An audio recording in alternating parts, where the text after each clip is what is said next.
Welcome back to Medinare. In this video, let's discuss about classical conditioning theory, a type of theories of learning and development of behavior.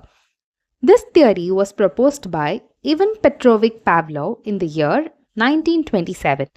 He discovered during his studies of reflexes that apparently unassociated stimuli could produce the reflective behavior. Pavlov conducted an experiment. He kept a bowl of food in front of a dog, and as a consequence of that, the dog started salivating because of the sight and smell of the food. On the same time, on the next consecutive days, he showed a ringing bell to the dog, and obviously the dog didn't salivate. Then he presented the food along with the ringing bell, and the dog salivated. Followed by this, he now again rang the bell on the same time but without the food. But guess what? The dog salivated. The food that he showed initially was an unconditioned stimulus for which the dog gave an unconditioned response, which is salivation. The ringing bell on the next visit became the neutral stimulus for which the dog remained neutral by not salivating. Till now, the dog is not conditioned. Next, he started conditioning the dog by ringing the bell while giving it the food at the same time. And therefore, this conditioned stimulus, which refers to the bell, made the dog salivate as a conditioned response. Now let's move on to the principles of classical conditioning theory. They are acquisition, generalization, extinction, and discrimination. Acquisition refers to learning a new response from the environment by conditioning. Generalization is where the process of conditioning is evoked by a band of stimuli centered around a specific conditioned stimulus. For example, a child who had a painful experience with doctor in white coat will always associate any doctor in white coat with pain. Extinction.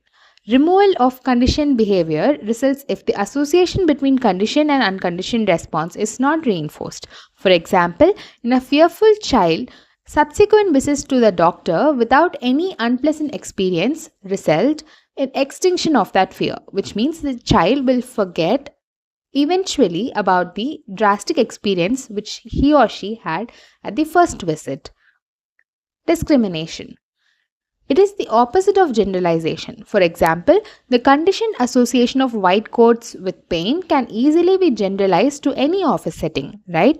So if the child is exposed to clinical setting which are different to those associated with painful experience, a dental office for example, where painful injections are not necessary, the child learns to discriminate between two clinics, and a generalized response to any office as a place where painful things occur will be extinguished. So what happens in dental situation? In the first visit, the child, if it has to undergo any painful treatment, it needs to face the local anesthetic procedure, right? So it definitely needs to be injected. So a doctor who is wearing a white coat will inject the LA to the child via an injection. So definitely the injection would be painful, and the pain of injection is unconditioned stimulus here. As a result of which, the child will start getting that fear and it will start crying. That is the unconditioned response for that unconditioned stimulus. Here, the white coat becomes the neutral stimulus. On the subsequent second visit, the sight of white coat becomes the conditioned stimulus, which itself is enough to make the child cry. I hope you guys found it helpful. Do like this video and subscribe to Medinare for more. Thanks for watching.